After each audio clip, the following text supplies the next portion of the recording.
이번 시간에는 박지연의 광문자전 작품 볼게요. 이 작품은 박지연의 한문 소설입니다. 박지연은 한문으로 소설을 썼어요. 본문을 볼게요. 광문이라는 자는 거지였다.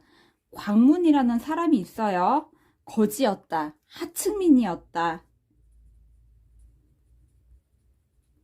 일찍이 저작거리에서 빌어먹고 다녔는데 구걸하며 다녔는데 거지 아이들이 광문을 추대하여 패거리에 우두머리로 삼고 거지 패거리에 우두머리로 삼고 소구를 지키게 한 적이 있었다.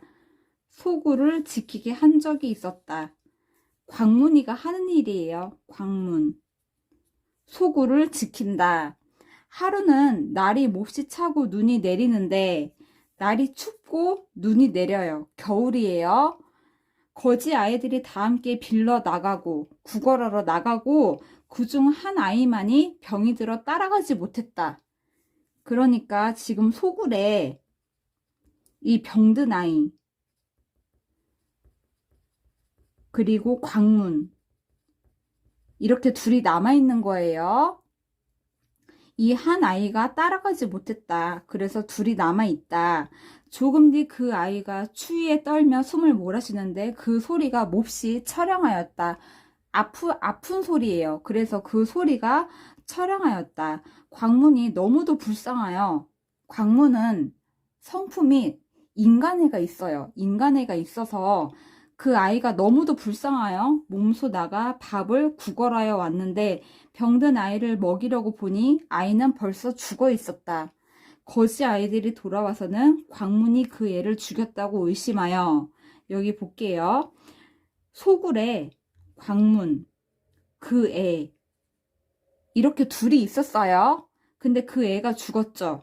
그래서 광문이 그 애를 죽였다고 의심하여 다 함께 광문을 두들겨 쫓아내니 광문이 밤에 엉금엉금 기어가요. 두드려 맞았으니까 엉금엉금 기어가는 거예요. 기어서 마을의 어느 집으로 들어가다가 그 집 개를 놀라게 하였다. 집주인이 광문을 잡아다 꽁꽁 묶으니 도둑인 줄 알고 도둑이라서 꽁꽁 묶으니 광문이 외치며 하는 말이 나는 나를 죽이려는 사람들, 그 거지 아이들을 피해 온 것이지 감히 도적질을 하러 온 것이 아닙니다. 그쵸?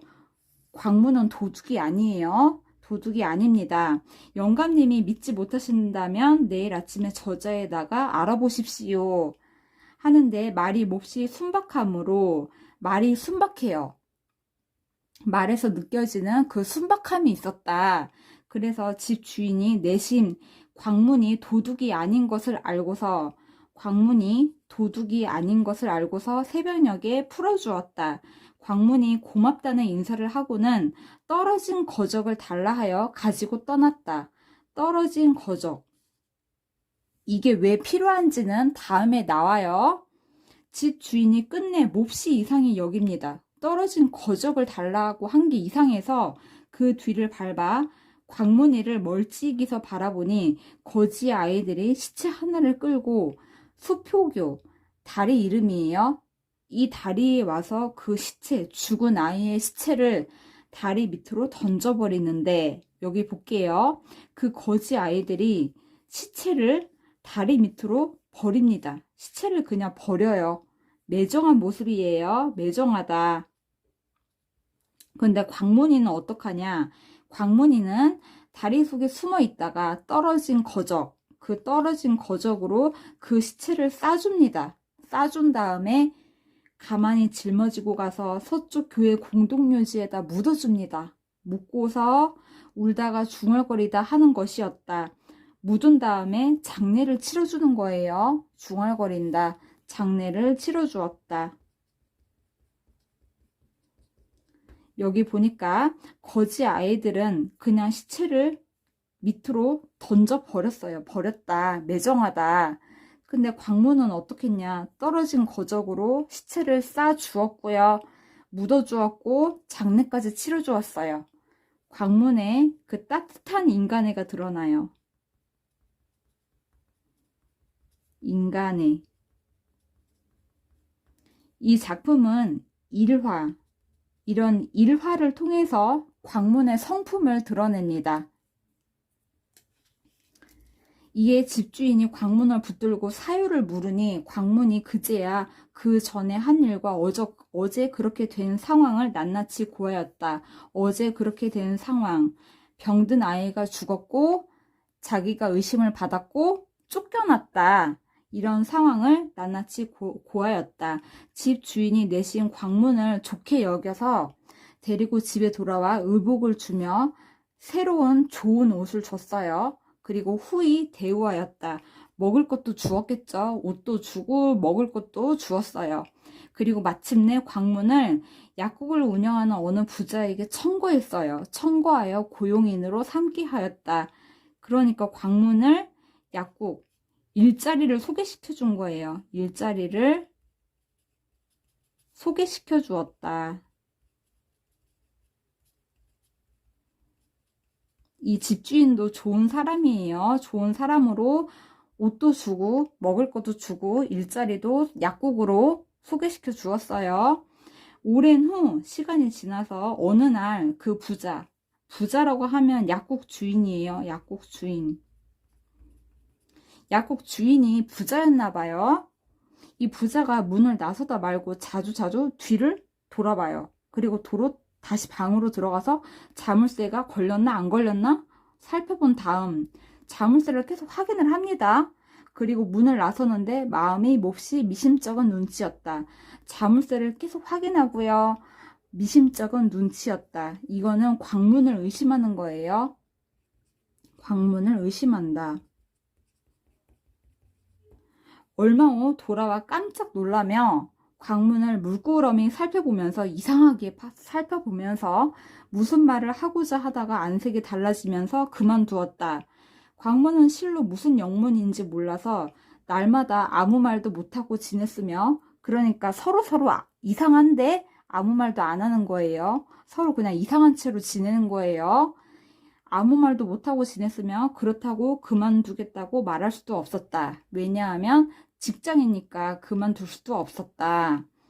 그냥 광문은 묵묵히 성실하게 일했다.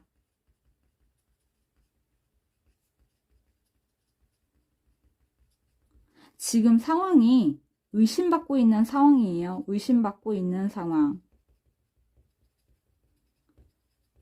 근데도 광문은 묵묵히 성실하게 일했다. 그 며칠이 지나서 부자의 처조카가 돈을 가지고 와 부자에게 돌려주며 처조카가 옵니다. 그래서 얼마 전 제가 아저씨께 돈을 빌리러 왔다가 마침 아저씨가 계시지 않아서 제멋대로 내 마음대로 방에 들어가서 돈을 가져갔는데 아마도 아저씨는 모르셨을 것입니다 하는 것이었다. 이에 부자는 광문에게 너무도 부끄러워서 광문을 의심한 게 너무 부끄러워서 광문이에게 사과합니다. 뭐라고 사과하냐면 나는 소인이다. 장자. 광문을 말하는 거예요. 광문. 장자라고 하면은 덕이 있는 사람이라는 뜻이에요. 광문을 장자라고 높여줍니다. 장자라고 띄워주면서 너의 마음에 상처를 주었으니 앞으로 너를 볼 낯이 없다. 부끄럽다 라고 말합니다. 하면서 사과하였다. 그러니까 그 약국 주인이 사과한 거예요. 그러고는 알고 지내는 여러 사람들과 다른 부자나 큰 장사치들에게 광문을 의로운 사람이라고 두루 칭찬을 하고 광문이에 대해서 칭찬을 하면서 돌아다니는 거예요. 광문이 사람 되게 좋다. 정직하다. 내 돈을 훔치지 않았다. 정직한 사람이다. 그러면서 여러 종실의 빈객, 측근들에게도 지나치리만큼 칭찬을 해댑니다. 광문이에 대해서 칭찬을 해댑니다. 그런 측근들과 빈객들이 모두 이야기거리를 만들어 밤이 되면 자기 주인에게 들려주었다. 광문이를 칭찬하는 말들이 전해지는 거예요. 칭찬이 여기저기 퍼지는 거예요. 퍼지고 있다. 그래서 두어 달이 지나서는 사대부까지도 모두 광문이 옛날에 훌륭한 사람들과 같다는 이야기를 듣게 되었다. 양반들도 광문이를 알게 된 거예요. 그러니까 광문이의 칭찬을 듣게 되었다.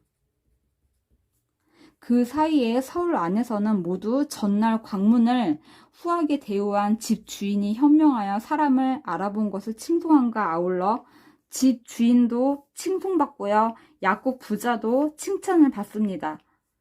이때 돈놀이하는 자들이, 이때도 대부업이 있었어요. 그래서 돈놀이하는 자들이 있었는데 이 사람들은 대체로 머리꽂이, 옥비치, 의복 다 돈 되는 것들이죠. 이런 돈 되는 가재도구 및 가옥, 전장, 노복 등의 문서를 저당 잡고서 본값의 10분의 3이나 10분의 5를 쳐서 돈을 내주기 마련이었다. 돈을 빌려줍니다. 그러나 광문이 빚 보증을 서주는 경우에는 담보를 따지지 아니하고 따지지도 않고 천금이라도 큰 돈이라도 당장에 내주곤 하였다. 광문이 보증을 서주면 따지지도 않고요. 큰 돈을 빌려줍니다. 그만큼 광문은 신용이 있고 신임을 얻고 있어요. 광문은 사람됨이 외모가 극히 추악하고 외모가 정말 못생겼다는 뜻이에요. 못생겼다. 추남이다. 추남이다. 그 다음 말솜씨도 남을 감동시킬 만하지 못하며 말도 잘 못해요. 그리고 입은 커서 두 주먹이 들락날락하고 있어요. 과장되어 있죠. 과장법이 쓰였고요. 입이 커서 두 주먹이 들락날락하대요. 요즘 같으면은 마기꾼이죠. 그 다음 만석희를 잘하고 철개물을 잘 추었다. 만석희라는 것은 인형극이에요. 인형극을 잘하고 춤을 잘 추었다. 이거는 광문의 재주를 드러내고 있어요. 인형극, 춤 잘 춘 것, 재주다. 우리나라 아이들이 서로 욕을 할 때면 네 형은 달문이다 라고 놀려댔는데 달문은 광문의 또 다른 이름이었다. 달문 역시 광문이를 말하는 거예요. 네 형은 광문이다 하면서 놀려대는 거예요. 이거는 아마도 그 광문이 못생겼다고 했잖아요. 그래서 못생긴 거를 가지고 놀려댄 것 같아요. 광문이 길을 가다가 싸우는 사람을 만나면 그도 역시 광문이도 역시 옷을 홀랑 벗고 싸움판에 뛰어들어 뭐라고 시부렁대면서 땅에 금을 그어 마치 누가 바르고 누가 틀리다는 것을 시비를 판정이라도 하는 듯한 신용을 하니 온 저자스른들이 다 웃어대고 싸우던 자도 웃음이 터져 어느새 싸움을 풀고 가버렸다. 싸움이 나면은 재치를 발휘합니다. 재치를 발휘해서 사람들을 웃게 만들어요. 싸우는 사람들도 웃게 만들어요. 그래서 싸움을 그치게 합니다. 싸움을 풀고 가버렸다. 이런 재치를 발휘해서 웃게 만들고 싸움을 그치게 한다. 지혜로운 모습이에요. 광문은 나이 40이 넘어서도 머리를 닦고 다녔다. 남자들이 결혼을 하면은 상투를 틉니다. 근데 머리를 닦고 다녔다. 결혼하지 못했어요. 나이가 먹어서도 노총각이었다. 남들이 장가가라고 권하면 하는 말이 잘생긴 얼굴은 누구나 좋아하는 법이다. 그러나 사내만 그런 것이 아니라 비록 여자로도 역시 마찬가지다. 여자도 잘생긴 얼굴 좋아하잖아요. 여자도 역시 마찬가지다. 잘생긴 얼굴 좋아한다. 그러기에 나는 본래 못생겨서 아예 용모를 꾸밀 생각을 하지 않는다. 아예 장가갈 생각을 하지 않는다. 여기 볼게요. 사내도 잘생긴 얼굴을 좋아하고 여자도 마찬가지일 것이다. 여자의 입장도 생각하고 있어요. 역지사지이다. 그 다음 여자도 역시 마찬가지이다. 남자처럼 여자도 마찬가지이다. 남녀 평등 의식이 있어요.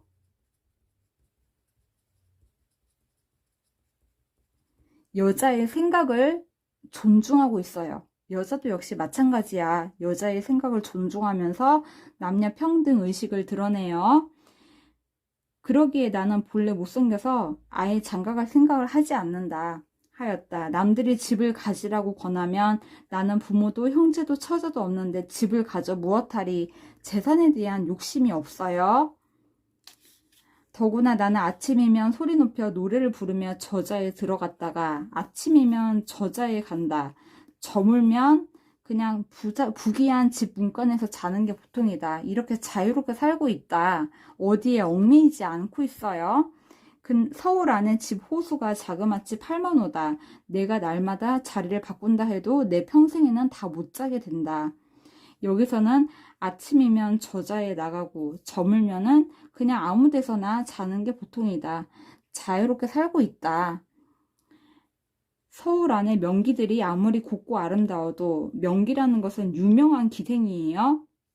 이 기생들이 아무리 곱고 아름다워도 광문이 성원해주지 않으면 그 값이 한 푼어치도 못 나갔다. 광문이 흥을 띄워주지 않으면 그 값을 못했다. 이런 뜻이에요. 그 값을 못했다.